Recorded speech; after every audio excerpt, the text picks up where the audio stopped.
We've been looking at the prophetic voice as a way of speaking truth, or an alternative voice. And the reality is that sometimes that happens with no words. Sometimes it happens with spoken to power or to authority or to a system of control. Sometimes that is a voice that writes the course of your community, or that undoes some of the status quo that has set in, that has created sort of a systemic place of oppression or something similar. And so this is, okay, so all of those words, we could just be talking about Jesus. This is the voice of Jesus. And we've named it as we've gone along, is that Jesus comes into a place and literally starts his career by quoting prophets and by naming himself as a prophet or a prophetic voice. Sometimes we feel weird about the word prophet or prophecy, but we're more comfortable with prophetic voice, so we'll try that out. But he begins this way and continues his entire ministry career of addressing this need to have truth spoken to power.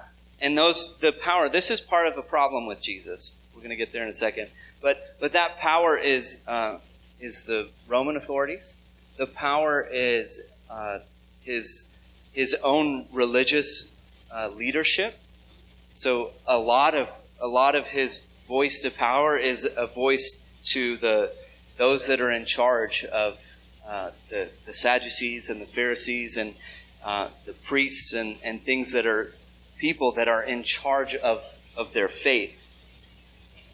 And the problem that we have with Jesus is that here's what kind of happens. We sort of, this is weird, but we spiritualize the story of Jesus, or we take it so personalized that at the end of the day, sometimes we tend to tell our story and mix Jesus in instead of telling Jesus' story and figuring out where we fit in.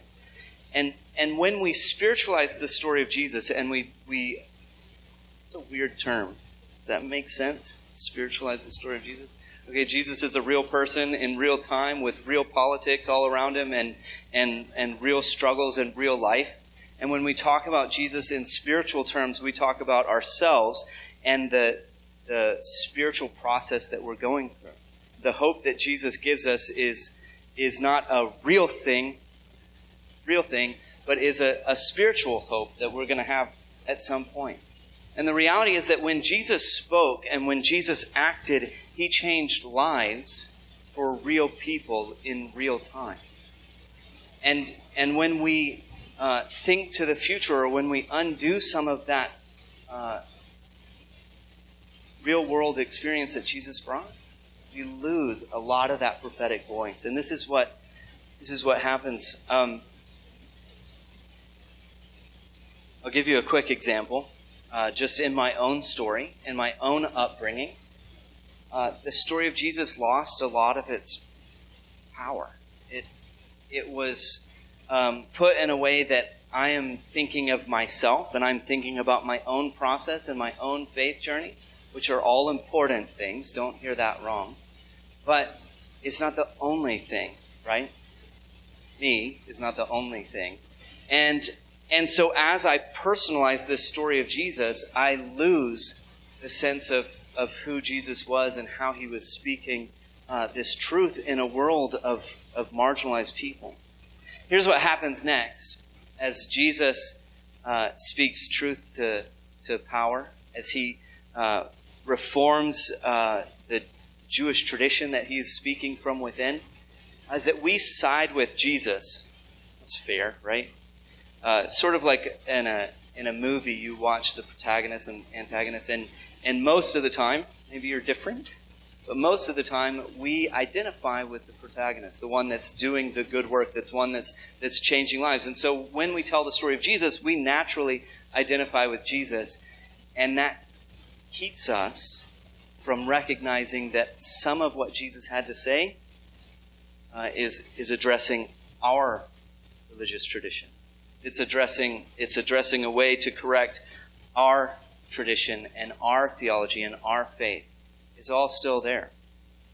But we personalize it and we identify with Jesus so that it makes it a lot easier. So then we can talk about other people.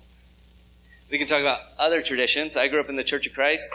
Let me tell you, now I look back and I see how really close and similar the Baptists were. Not these Baptists. These are North American Baptists. We're talking Southern Baptists. And Southern Baptists and the Church of Christ look a lot alike from outside. But let me tell you, I heard plenty of sermon on how the Southern Baptists were so bad for religion and for faith. We tend to identify with Jesus, who spoke out against Southern Baptists. Not us, but the Southern Baptists, right? And so we miss the power that Jesus' words have and the power that Jesus' actions have. And so when we do that, especially when we turn that story towards ourselves and we tell our story with a bit of Jesus mixed in, we lose the power of what he was really doing. And I named a few weeks ago The Politics of Jesus as one of my favorite books, but we go, oh, Jesus wasn't political. In fact, for whole periods of history and time, Christians sat on the sidelines during politics because, quote unquote, Jesus wasn't political. But everywhere that Jesus went, he was acting in a way that upset political authorities. Well, we read that and we just move on. But why is that happening? Because he's doing things in a way that agitate powers that be. We lose that. We miss that point entirely when we're looking for our own prophetic voice. So how do we solve this problem? If we have a problem of personalizing the story and losing the power of the prophetic voice that happens in Jesus, how do we solve that? Well, we got to understand where he's at. We have to know the context and the stories that are going around, and quite frankly, we have to read the story differently. So too often, we come to the text with our own ideas. Now, interestingly enough, we always look to the other and we say, well, you're reading that with your own theology and reading that into the text. And we try not to do that, but everyone thinks somebody else is doing that, but we're not doing it. So we're going to try to do that this morning without missing the point and without reading into it. So this problem requires a new perspective. It requires us to look at Jesus as a prophet. And so when Jesus comes in to begin his ministry, he undoes things one by one. Remember, Jesus is walking through the fields with his disciples, and he's plucking the grains on Sabbath. Not long after, he's in the streets with the people, and he heals a man on the Sabbath. The authorities are upset about this, not because he's healing or because he's eating. We don't know whose grain fields those are. That doesn't seem to be a problem. What the problem is that he's doing this on the Sabbath. And religion in Jesus' time has built up the Sabbath as a place of, this is kind of melodramatic, but as a place of control. If you can control the Sabbath, if you can control how people encounter God, if you control how people act on any given day, you control them. You control their faith. You control their process. And so the problem isn't that Jesus is stealing somebody's grain. That's conjecture, but I think so. It's not that he's stealing somebody's grain. It's that he's doing it on the Sabbath. It's that he's healing on the Sabbath. Well, this is amazing. We should all stop and drop our chins and say, what? He just healed this man, right? That's not amazing. It's amazing that he's done it on the Sabbath, and he's upsetting the religious authorities on the process. I'm going to tell a few stories along the way here because to encompass how big of a role this is. Literally, we could just read through the scripture and we could take each gospel story and say, what's prophetic about this story? And every single time, Jesus is doing something against the norms, against something that's not okay, that's not expected, that he's not supposed to do, that upsets the status quo. First things first, Jesus and women. Now, our church has had an issue, not like church, but church has had an issue with women and how we treat women and how we raise women up as leaders and things like that. And it's a curious thing because it comes from 2, maybe 3 passages from Paul's letters. But when you look through the life of Jesus, you see this unbelievable story about Jesus treating women differently. You see, women are, there's no nice way to put this, women are on the edges, the fringes of society here. Not here, but here, right? In the text. And women are the outsiders. They're unreliable as a testimony in court. They are not supposed to be in contact with men that aren't their husbands in public. They are used as bargaining chips throughout the text. And Jesus brings this real moment where he encounters women differently. He encounters women differently. And that is his prophetic action, his prophetic words that are coming through. We can tell a dozen stories like this. But one that gets me, oh man, there's so many. But one that gets me is he's having dinner at a man's house. And the table is set. They're all sitting down at dinner, and a woman comes in to speak to Jesus. A woman comes in and begins crying over his feet. She anoints him with oil, which we don't really understand, but is a very expensive, take your annual wages and put it into a jar of oil. This is the kind of numbers we're talking about. She anoints him with this oil, and she begins washing his feet, which is totally disgusting today, but more so then. And she begins washing his feet with her tears and with her hair. And the table goes silent. The host is shocked at what's happening, and there are no words spoken. And Jesus recognizes that the host is uncomfortable with what's happening.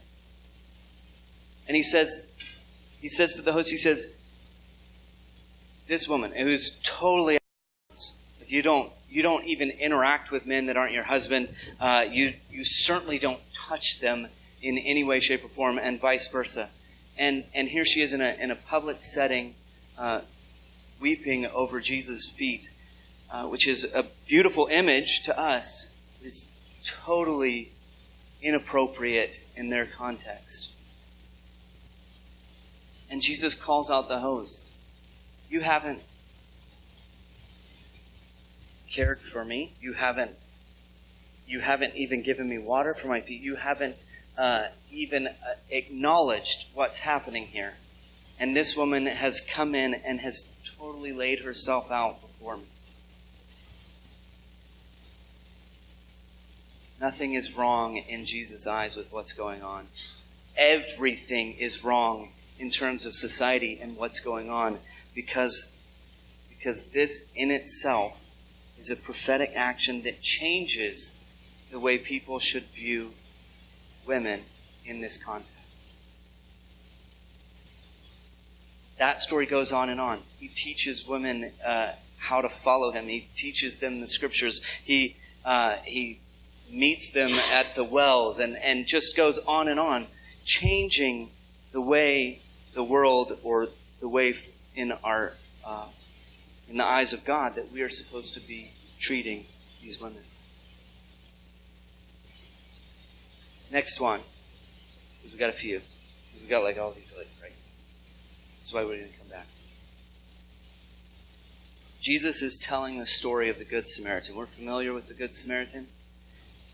This is a story that has transcended our ideology. It's transcended the church, and it makes its way into just everyday life and talking about somebody that is willing to cross the road and care for the other. But what's missed in that story is that when you cross the road and care for the other, in this case, the other is quite literally your enemy. The other is of another faith, another tradition, an enemy politically, an outsider socially. And for this man to cross the road and care for the other as a Samaritan is completely outside of social tradition. It is a prophetic act. It's a story about a non-real situation, as Jesus is trying to describe. How are you supposed to view your neighbor? I can't help but think here on September 11th that we view the other, the outsider, the enemy sometimes is not a term that's, let me back up, a term that I have heard used in regards to Muslim people and the Islamic faith. But the reality is, here is a story right within the core of our gospel of Jesus addressing the other faith, the other tradition. And it is not a story about how to separate ourselves or how to distinguish ourselves or it is a story about how to love the other, the absolute other, the furthest other you can come up with.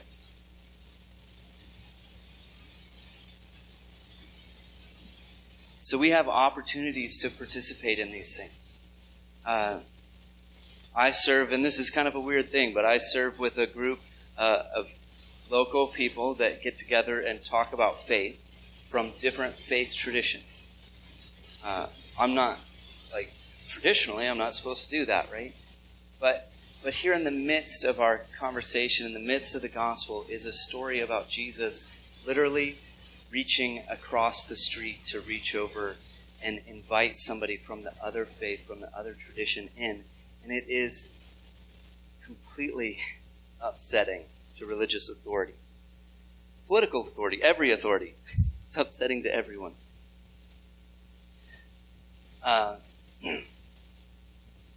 One more story. Okay, two more. Because we've got to cover bases here. Two more. The first one here is a really strange place. But we go to as we look through the story of Jesus' life, we look at Jesus near the end.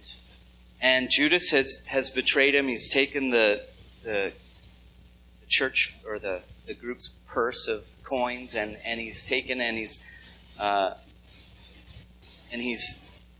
something like that. He's exchanged Jesus for money is what's happened. I'll give up Jesus. You give me some money. And he was never mind. Irrelevant. And he's going to bring them, the authorities, to Jesus. Now, what's upset the authorities? Surely there's 100 people walking around town, that aren't following the right tradition. But what's upset authorities is that each of these places, the Sabbath, with women, with Samaritans, with the other, with tax collectors who are taking money from the people and giving them to Rome. Everywhere, right? He has upset the authorities. And so they have come. This is intentional. Don't miss that this is just by chance. This is intentional. And so they have come with Judas to arrest Jesus. And there's a great story in here. Now, we can look at this a few different ways. We can look at it like, oh, Jesus is so nice and loving. He doesn't even want to hurt the people that are coming to arrest him. Or we can look at it a little deeper for what it is. So they've been praying all night. And while he was still speaking, Judas, one of the 12, arrived. And with him was a large crowd with swords and clubs from the chief priests and the elders of the people. Now the betrayer had given them, that's Judas, had given them a sign, saying, "The one I will kiss," which is a total normal greeting. "The one I will kiss is the man. Arrest him." you'd think they know what he looked like. I guess there wasn't Facebook, so they didn't creep him ahead of time. But Jesus said to him, to Judas, friend, as he's kissing him, he says, greetings, Rabbi. And Jesus said to him, friend, do what you are here to do. And then they came and they laid their hands on Jesus and they arrested him. Now suddenly one of those with Jesus put his hand on his sword, drew it, and struck the slave of the high priest, cutting off his ear. Now here's what's interesting about this. Everyone's got a sword. It's like a Quentin Tarantino movie or something. And everyone's got a sword. And there's just... And this person that has been discipled by Jesus is... You would go, okay, well, he's a super nice guy. He's loving people. He's forgiving people that aren't supposed to, caring for all of these people everywhere he goes. And he pulls out this sword, and you're like, you had that the whole time.